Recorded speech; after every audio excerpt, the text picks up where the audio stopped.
E utilizando as palavras do Presidente, pergunto se, sem excessos de excitação, podemos esperar que este documento saia da discussão no Parlamento com alguma alteração significativa?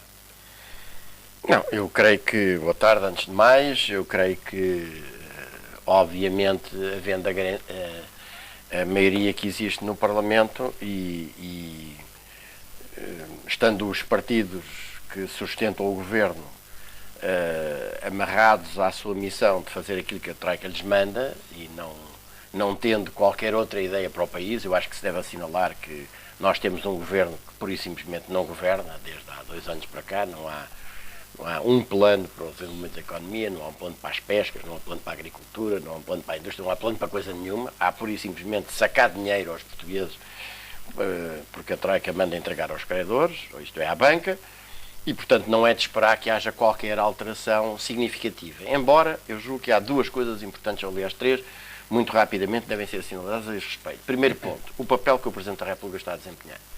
E que é um papel que deve ser denunciado, porque este senhor chegou ao cargo e jurou defender a Constituição. E a posição e o papel que ele está a desempenhar é precisamente afastar a Constituição da vida, da sociedade portuguesa. E, portanto, apresentando-a como um empecilho, que é aquilo que um Presidente da República faz quando, tendo nota de que há uma lei que tem uma série de inconstitucionalidades, ou se quiser dizer com especial cuidado possíveis inconstitucionalidades, em vez de se sujeitar ao processo rápido da fiscalização preventiva, prefere pôr em vigor uma lei que contraria a lei fundamental do país e depois mandar para a fiscalização sucessiva. Aliás, ainda hoje o próprio Primeiro-Ministro dizia que era um problema viver com este orçamento que tem estas dúvidas junto do Tribunal. Eu acho que é óbvio, se há dúvidas sobre a constitucionalidade, eu sobre alguns pontos não tenho sequer dúvidas nenhumas, obviamente que o que deve ser feito é que um Presidente da República que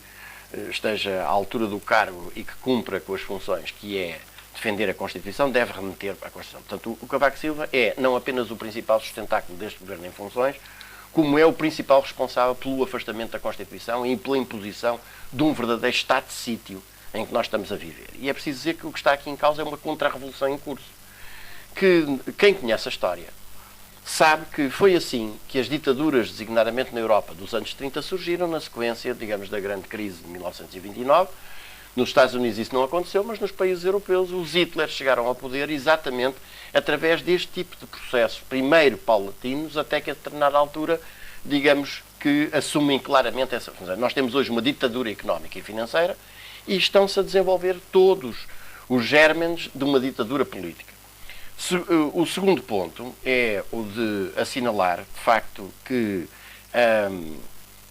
a ausência completa de qualquer espécie de plano para a governação do país, mostrando que a aceitação da lógica do pagamento da dívida não deixa qualquer espaço para a definição e a execução de uma única medida que seja no país. E, portanto, basta fazer contas, e é importante fazer contas, para tendo presente que num país que tenha um déficit, que tenha o PIB como o nosso, cerca de 180 mil milhões de euros por ano, um déficit de 5% são 9 mil milhões. Bom, 9 mil milhões é o que a gente paga de juros à banca.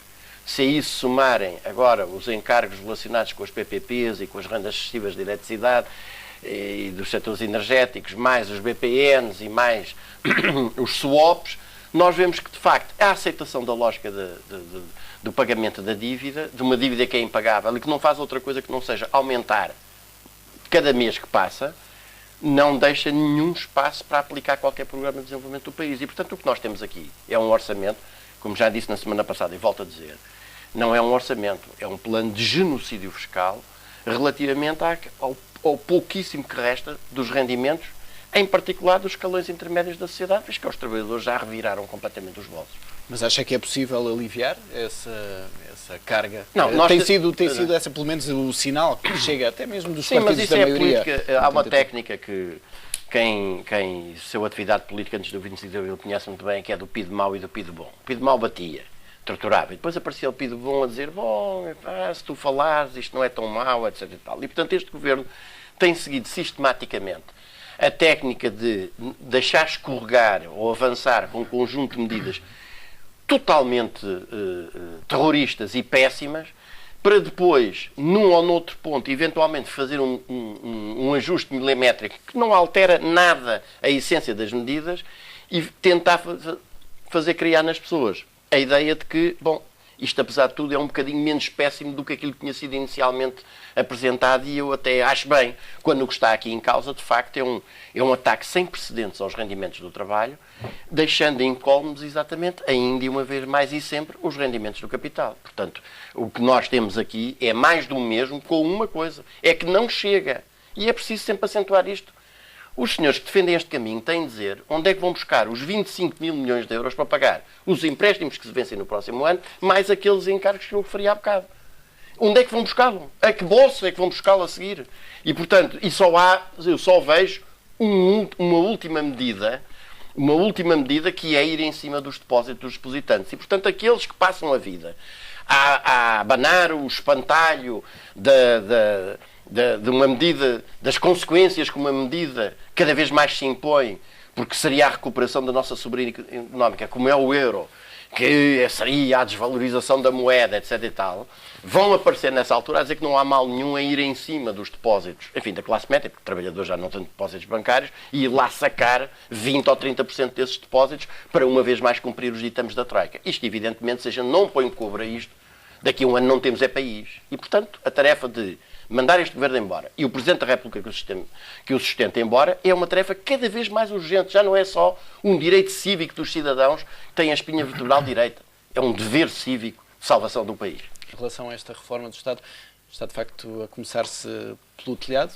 Mas o que é que espera amanhã? Bem, eu acho que o Luís Gomes, eu acho que se devia dar atenção àquilo que o Luís Gomes referiu. Eu diria primeiro, em tom naturalmente irónico, que o Luís Gomes poderá sempre contar comigo para o defender, quer politicamente, quer juridicamente, quando, pelas algumas das ideias que aqui expressa, eventualmente lhe cair alguma coisa em cima, inclusive é do próprio partido dele, mas eu queria dizer que ele chama aqui a atenção para um ponto que é muito significativo. Ele diz: ninguém fala da dificuldade das pessoas no acesso às prestações.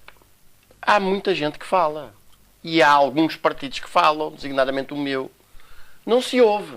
Isso é outra questão que eu julgo também que é muito importante nós refletirmos alguma coisa sobre isso. Não há democracia. A democracia não se resume a meter um quadradinho de papel dobrado em 4, de 4 em 4 anos dentro de uma urna. E a inexistência do acesso do cidadão comum ao espaço público de discussão é exatamente a demonstração da fascistização ou da sucessiva imposição de uma ditadura a nível social. E nós vemos que esse afastamento do cidadão comum do espaço público de discussão se está a impor por toda a parte. Organizam-se grandes conferências com as cabeças brilhantes e luminosas, a maior parte das quais conduziram o país ao desastre em que se encontra. Mas a gente vai lá ver ao programa, oradores, coffee break, oradores, intervalo para o almoço, oradores, não há um minuto de debate, de espaço para debate.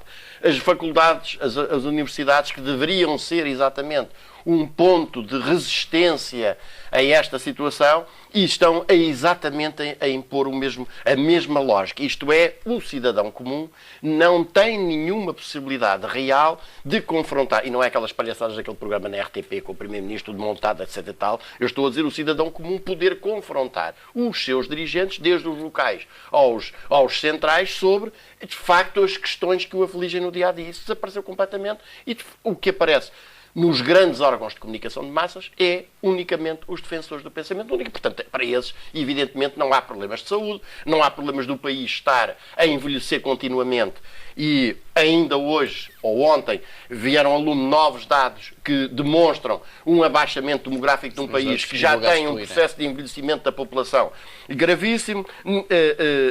Não faz parte desta discussão aquilo que é o dia-a-dia de um cidadão, em particular de um cidadão idoso, que vê a sua pensão continuamente honorada, com cortes e com impostos cada vez mais bárbaros. Eu trago aqui um exemplo de um deles.